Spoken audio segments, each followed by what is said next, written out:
Hello everyone, welcome to another video for the Declare a Play course on the First Steps page. Today I'm going to be taking you through how to count losers. Now this is something that takes a little while to train into you because it's a little bit of an unusual way of thinking. But once you get the hang of it, it should lead you to the right answers on how to play lots and lots of contracts. So let's take a look. I've got a hand to show you. Here it is. I'll make it a little bit bigger for you. We can talk about the bidding a little bit, even though it's not necessarily a bidding lesson. So here we are, we're south, and we have 17 points and an unbalanced hand with spades. So we start by opening a spade. Partner bids 2 clubs, which always promises at least 10 points, and it shows at least 4 clubs. Because we have a maximum opening hand and we only have spades, we want to show spades again, but at a higher level, because if we just bid 2 spades, then we're only showing a minimum opening hand. So we want to show something like 15, 16, up to 19 points. So we jump to 3 spades, and our partner bids 4. So they must have at least 2 card support. Probably exactly 2. Okay. So West leads the 10 of diamonds. We're not exactly sure what they've got. If you've had a look at the defense course, then you might know a little bit. It might just be top of a sequence showing 10 and 9. It might be a singleton. It might be a doubleton. So we don't really know. But we've got to think about how we're going to play this hand. So we've already learned that drawing trumps is important. So it seems like the first thing we should do is win the trick, which we have to do with the ace, and draw trumps.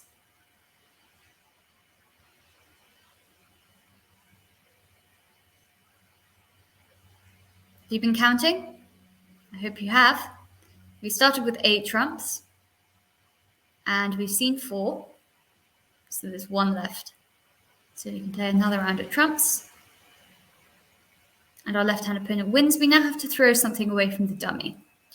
So let's just throw away the 2 of hearts. It's not going to be any use to us, is it? So we'll do that. And now they play another diamond. Oh. They play a heart,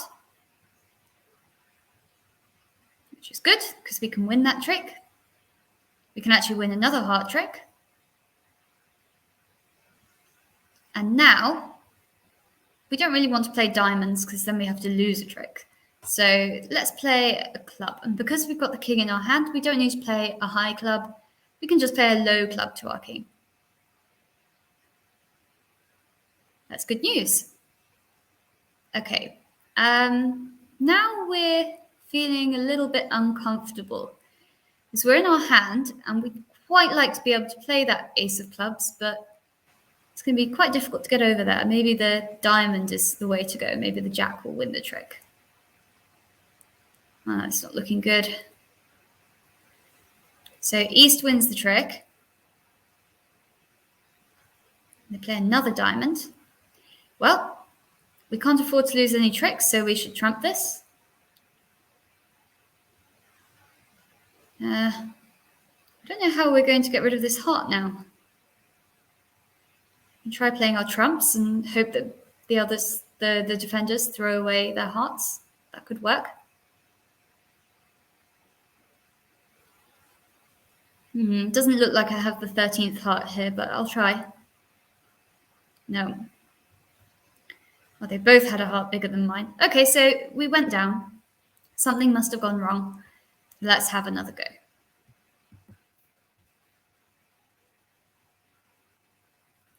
Okay, here we are. Same auction, same hand.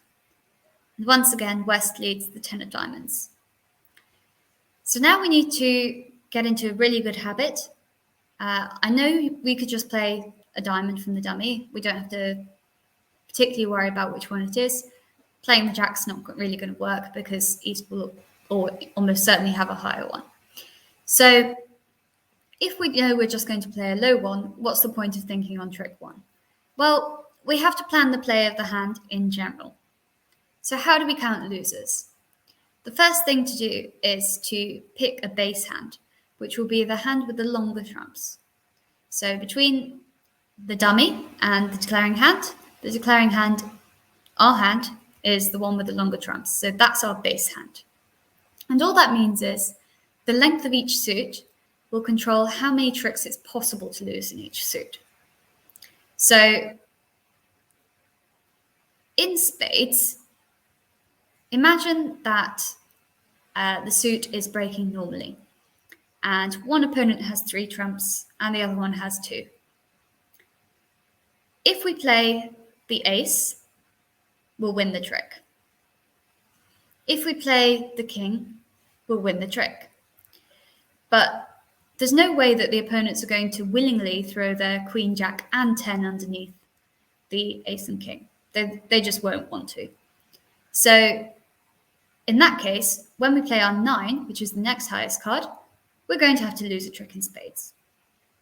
Okay, so that's best case scenario, we lose a trick in spades.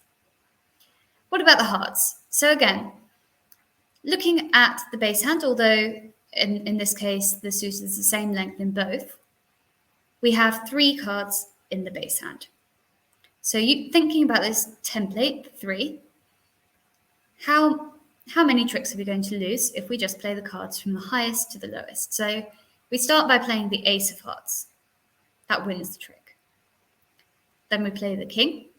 That also wins the trick. But now we play the 9. That's going to have to lose the trick. So again, we have a loser in hearts. What about diamonds? So we can win this trick. But then when we play the jack, it's going to lose to either the king or the queen. And then when we play the 6, it could lose to pretty much anything. So we're going to have to lose 2 tricks in diamonds. It's not looking too good at the moment. We're losing 4 tricks overall. And then in clubs. So this is where it's really, really important to think about the base hand. You have 1 card in clubs in the base hand. So out of that 1 card, you're not going to lose any. Because when you play the king, you know that it will win the trick.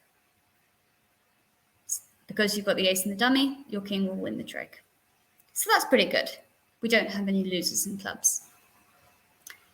Okay, so how are we going to get rid of one of our other losers?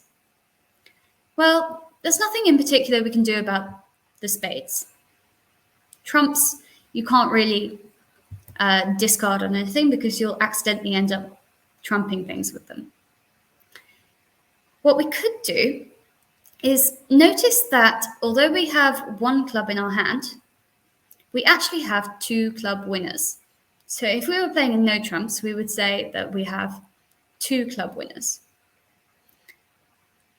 So when we play our club, we'll actually have an extra club, which we can use as an extra winner in the dummy to throw something away in our hand because we don't have to follow suit anymore. So provided that we've drawn as many rounds of trumps as a safe, we could do that. So that's our plan for the hand.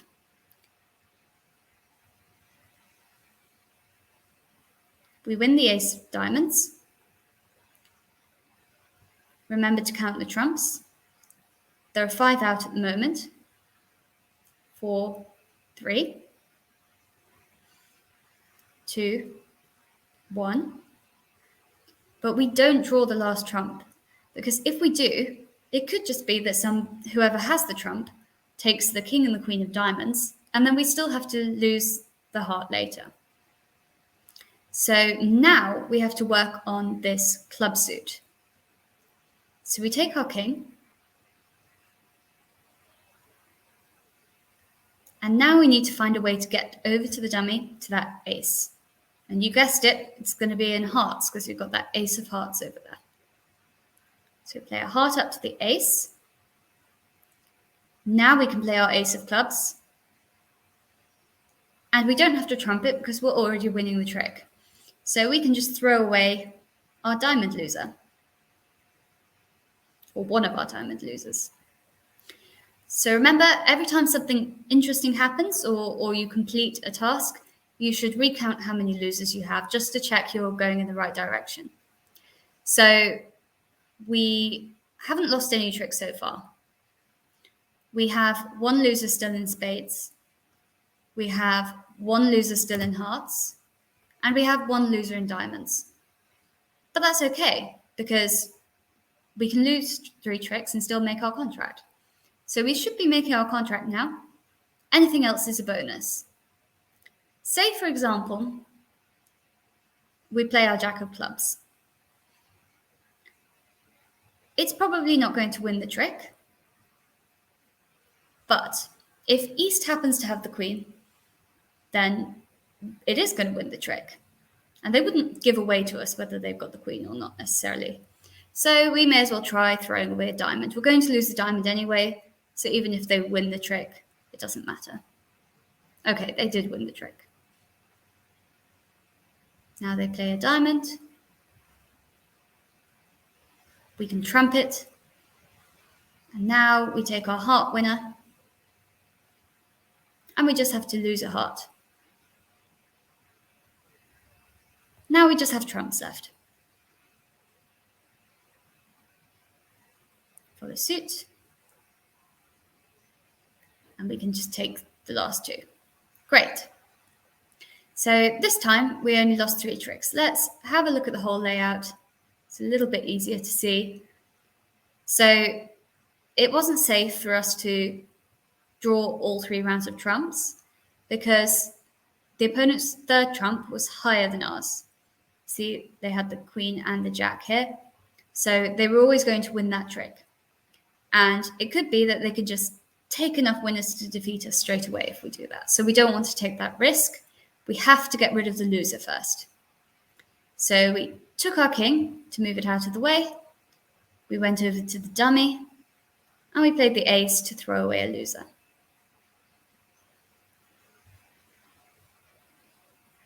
As you can see, counting losers is not intrinsically difficult, but it's a weird process to get used to. So the more you practice, the easier it will become, and you'll start to be able to see it very quickly. After even just a few games, you'll start to tune your brain into it. But don't worry if you find it difficult at the beginning, because lots of people do. Thank you very much for watching. If you are still curious about learning how to count losers, there's more information on this page, and there's a quiz as well that you can have a go at to test your knowledge. See you in the next video. Bye.